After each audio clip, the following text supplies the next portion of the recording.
Merci, vous êtes nombreux à nous suivre à la radio, à la télé, mais également sur le live Facebook de KTV. Ce matin, nous avons voulu revenir sur cette condamnation.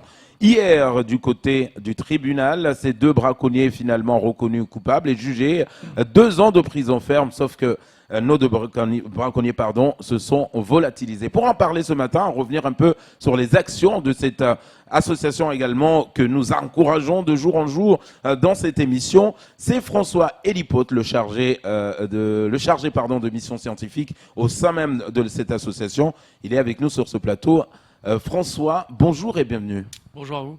Alors, d'abord, c'est vrai que l'association Oulanga Nanyamba, on va le dire H24, même si on le sait qu'il y a quand même des moments de répit, vous êtes en train de faire des missions mais vraiment énormes, parce que ce que vous faites aujourd'hui avec nos espèces protégées, mais pourtant quand on regarde tous les efforts que vous donnez sur le terrain, on a l'impression que les braconniers quand même arrivent à passer au mailles des filets. Bah oui, c'est vrai, hein, on en parle depuis déjà de nombreuses années à Mayotte. C'est pas quelque chose de nouveau.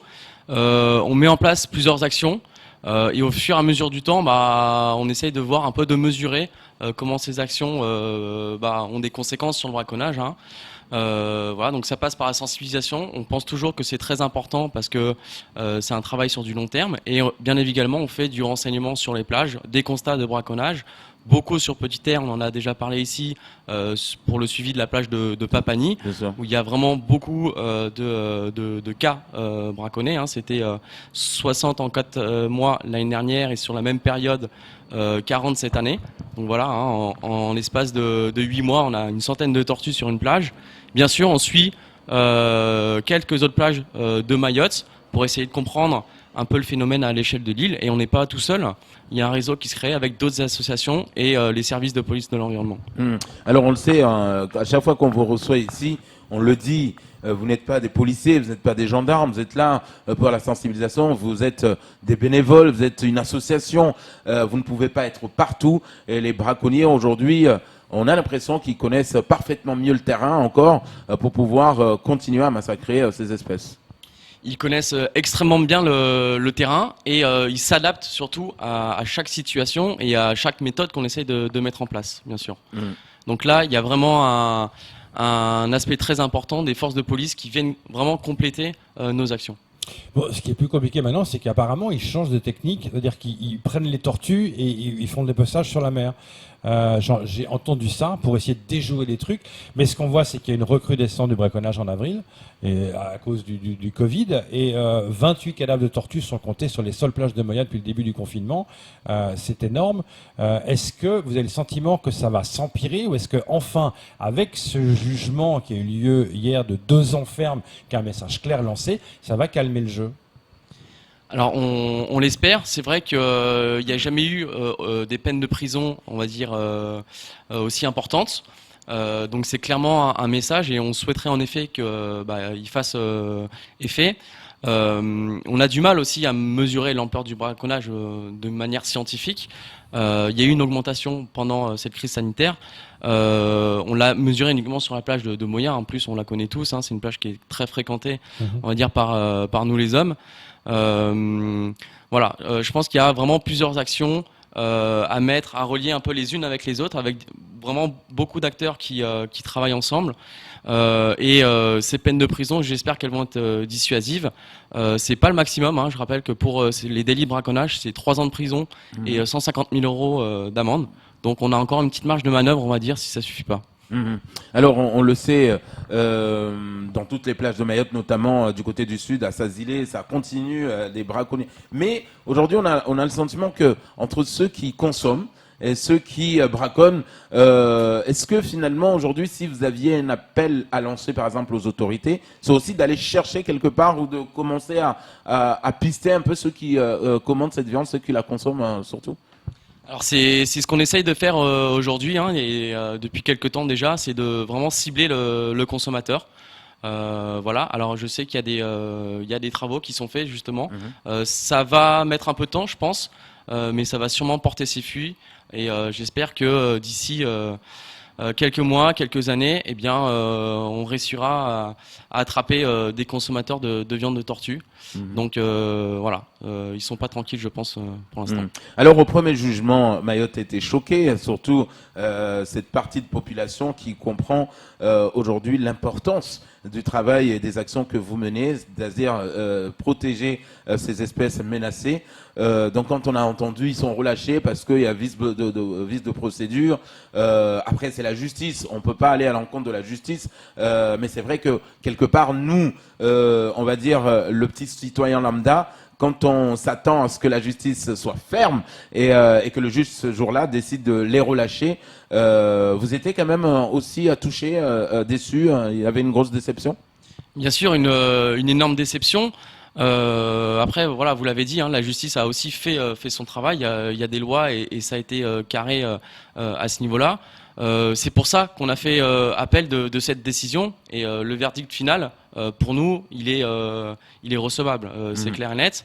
Après, voilà, les deux prévenus des braconniers sont, on va dire, toujours dans la nature puisqu'ils n'étaient pas présents à l'audience hier. Donc on va dire c'est une victoire en demi-teinte parce que bah voilà, l'histoire n'est pas totalement finie. Voilà. Après, tout le monde sait qu'on risque maintenant au moins 2 ans de prison pour des actes de braconnage. Ils l'ont reconnu hein, à leur audition en garde à vue. C'était pas la première tortue braconnée. C'était d'ailleurs 2 tortues braconnées avec 60 kilos, 65 kilos de viande retrouvée dans la barge. Et ils ont avoué en avoir braconné au moins 3 pendant la durée du confinement. Voilà. Donc on sait très bien que c'est une équipe qui est active depuis longtemps. Je pense qu'on va observer une diminution des actes de braconnage sur petite terre. On l'espère. On pense qu'il y a, évidemment, ça marche peut-être en réseau. Est-ce que, quand vous parlez de sensibilisation, ça se passe concrètement comment ? Alors on a bien évidemment une équipe dédiée à ça au sein de l'association. On se tourne vers différents publics. Hein. L'idée c'est de toucher une majorité de publics. Donc c'est majoritairement eh bien, des enfants, des scolaires. Les enfants, c'est l'avenir de Mayotte. Donc c'est pour ça tout à l'heure je disais c'est un travail à long terme. Si on veut que ce soit bien intégré en fait cette idée de protection des tortues. Alors déjà pourquoi on protège les tortues? Ce sont des espèces qui sont menacées au niveau mondial. Voilà, on les protège pas parce qu'elles sont jolies, on les protège parce que alors je vais pas rentrer au niveau de la science, mais on appelle ça des espèces parapluies. En les protégeant, on protège tout l'écosystème et l'écosystème à Mayotte, il profite à la population, aux pêcheurs, voilà, à tout le monde. Donc c'est pour ça que c'est important. Donc on sensibilise beaucoup dans les classes, le grand public également. On fait des sorties d'observation de pontes de tortues notamment. Et pour aller un peu plus loin, on a un projet, vous l'avez peut-être déjà entendu, hein, de centre de soins et de musée de la tortue. Voilà, donc c'est toujours dans cet objectif de pousser un peu plus et de porter la tortue marine de Mayotte comme vraiment comme symbole pour un développement durable de l'île. Je pense que tout le monde a y gagné. Les braconniers ont vraiment une vision purement, on va dire, autocentrée, on va dire. Voilà, tout le monde peut profiter de la tortue sans les tuer, sans les manger. Alors, on a le sentiment justement, en parlant de sensibilisation, que aujourd'hui, que ce soit la dégradation de la nature, de notre environnement, on a le sentiment que le travail qui est fait, les actions qui sont faites tout au long de l'année, que nos jeunes dans les écoles, dans les établissements scolaires, comprennent le message rapidement, même s'ils essayent de rapporter le message quelque part dans les foyers, mais on a l'impression que c'est à l'ancien temps, puisque certains nous disaient qu'on rencontrait, arrêtez, c'est nos tortues, c'est un don de la nature, on peut les manger quand on veut. Donc on a l'impression que c'est cette partie-là qu'on a du mal à faire passer, en tout cas, le message et la sensibilisation. C'est vrai. Alors, on ressent qu'il y a de plus en plus d'intérêt de la population au niveau de ces thématiques. Je pense qu'un jour, la balance va s'inverser. Sincèrement, il n'y a pas le choix de toute manière. Et c'est pour ça qu'on continue et on trouvera d'autres méthodes. Je pense. On a le projet d'ailleurs notamment de faire des animations, enfin plutôt des groupes débats avec les jeunes dans 8 villages l'année prochaine. L'idée, c'est un peu de nous dépasser, nous, associations qui avons l'habitude de travailler avec nos méthodes et de faire participer les jeunes de différents villages à Mayotte et que, en fait, les solutions soient venues de cette tranche de la population. Est-ce qu'on connaît plus ou moins l'identité de ces braconniers? Est-ce qu'on a fait peut-être un portrait type de ces gens? C'est à peu près qui ils sont en fait? Alors là, je pourrais pas vous répondre. Je pense que les services de police de l'environnement ont vraiment des indications au fur et à mesure. Quand ils vont sur les plages ou quand nous on va sur les plages, on fait du renseignement en fait. Voilà. Après, nous au sein de l'association, nous on n'a pas de fichier ou d'éléments vraiment au niveau individuel des braconniers, mais on a certains éléments qu'on transmet bien sûr. Pour les services de police de Pour l'environnement. pouvoir lutter efficacement, hein. C'est clair. Alors, je l'avais dit une fois ici, notamment avec nos amis de GEPOMAI pour la protection de nos oiseaux. Quand on regarde les images chocs contre, par exemple, le tabagisme, on a vu dans des paquets, on a mis des photos voilà, qui sont choquantes et qui font peur. J'avais demandé pourquoi aujourd'hui, par exemple, quand on voit le massacre qui est fait à ces espèces, est-ce que le fait de montrer ces images des fois qui sont choquantes, est-ce que c'est vrai qu'on a quand même un public assez quand même sensible, mais est-ce que ça pourrait pas aujourd'hui jouer dans la psychologie d'un braconnier ou d'un consommateur en disant regardez ce que vous faites sur nos plages? Alors, je parlais tout à l'heure de nouvelles méthodes qu'on pourrait mettre en place et c'en est clairement une. Ça avait déjà été testé il y a 4 ans, je pense environ. Le REMAT, le réseau d'échouage des mammifères marins et des tortues marines, avait fait des encarts 4x4 un petit peu partout dans l'île avec des images de carapaces d'individus morts braconnés. Ça avait fait pas mal débat. Malheureusement, je pense que les personnes, les braconniers qui vont sur une plage, qui égorgent, dépècent des animaux vivants, non, je pense pas que ça les choque de voir une image comme ça sur le lieu public. Peut-être les consommateurs, et encore, j'ai vraiment des doutes. Voilà, après, ça reste encore à étudier. Voilà, l'impact au niveau sociétal, mais pourquoi pas. Léo? Non, c'est vrai que je pensais à l'impact qu'on pourrait avoir de comment lutter efficacement contre les braconniers, parce que c'est un problème récurrent, ça vient souvent, on parle tout le temps, maintenant il y a un procès, il y a eu 2 ans ferme, mais on a l'impression que on est un peu on reste sans voix quoi, en disant mais on n'arrive pas à lutter contre ça. Vous n'avez pas peut-être ce même sentiment, je sais pas. Bah si, c'est un problème qui persiste. Ça fait depuis les années 90 qu'il y a, ce problème à grande envergure en fait, à large échelle.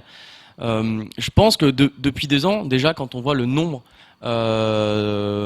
d'arrestations de braconniers ces 2 dernières années et les passages en justice, je pense qu'il y en a plus que les années précédentes. Il faut continuer à accélérer cette démarche de répression et de justice.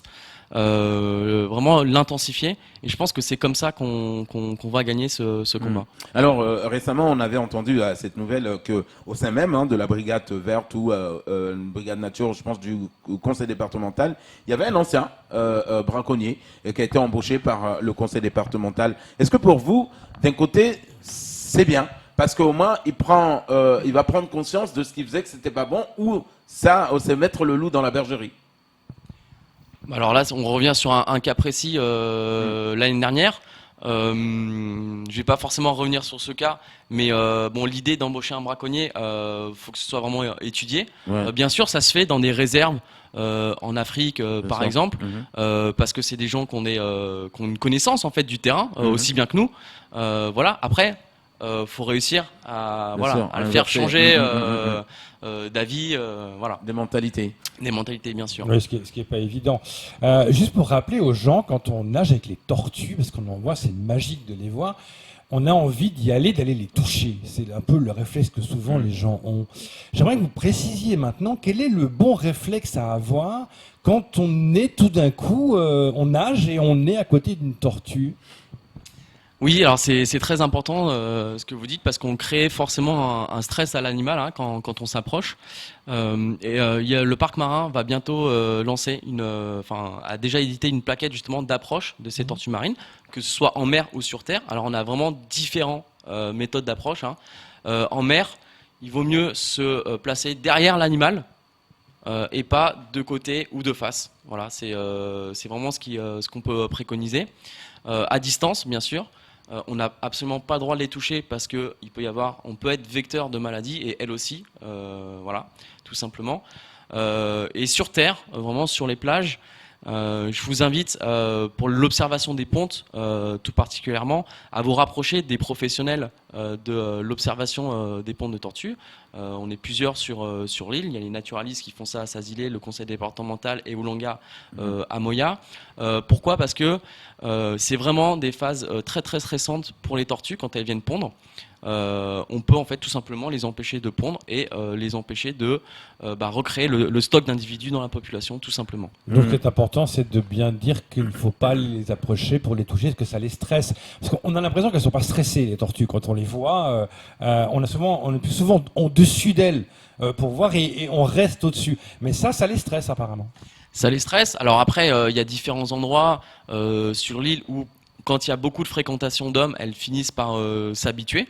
Donc au fur et à mesure, elles se rendent bien compte qu'on n'est pas si dérangeant que ça. Mais des animaux qui sont vraiment pas du tout habitués, oui, elles nous voient. C'est dangereux. Voilà. Donc les laisser tranquilles, de loin, et admirer ça, mais surtout pas les toucher, comme font beaucoup de personnes. Alors, François Elipotte, ces deux braconniers donc prennent 2 ans ferme. Un mandat d'arrêt a été lancé pour chercher ces 2 braconniers pour qu'ils aillent purger leur peine.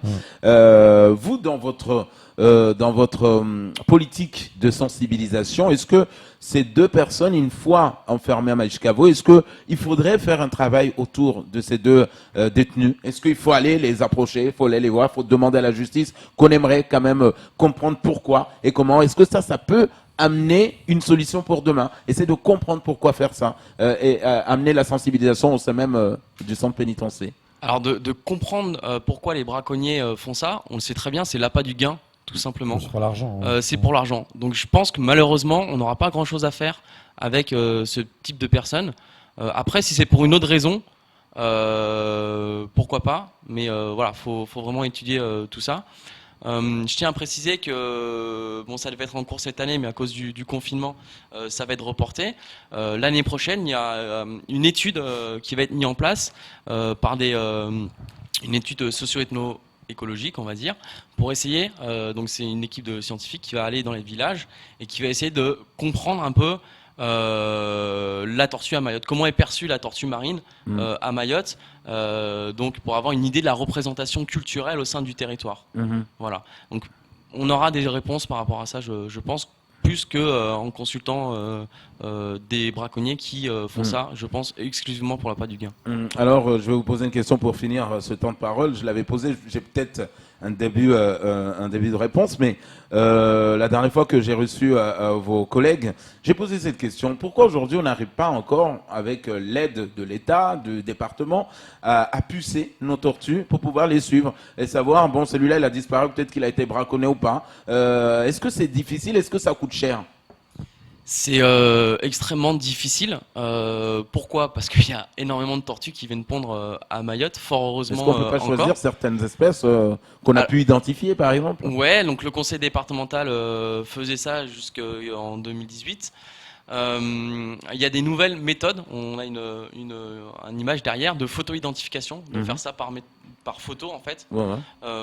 Donc c'est des méthodes qui sont beaucoup moins invasives que mettre une puce ou une bague. Il faut beaucoup d'efforts humains derrière. Le tout, c'est pas de la pucer ou de la baguer. Il faut de l'effort pour relire derrière cette information. Voilà. Donc alors ça sert au niveau scientifique. pour essayer de comprendre la taille de la population. Et on essaye de remettre en place un peu ces études-là. Bien sûr, ça prend du temps. On aura plus d'idées. Par contre, à terme, quand il y aura le centre de soins d'Oulangan à Niamba, eh bien, on pourra suivre les individus qu'on va relâcher dans le milieu avec des balises GPS et de comprendre un petit peu eh bien, où vont les tortues une fois qu'on les relâche, si elles restent déjà sur le territoire à Mayotte pour se nourrir, ou si elles migrent directement vers d'autres zones de l'océan Indien. Voilà. François Elipotte, bravo pour ce que vous faites. Merci d'avoir répondu à notre invitation ce matin et continuez à faire ce travail qui est aussi important. Ça sera tout pour ce premier temps de parole.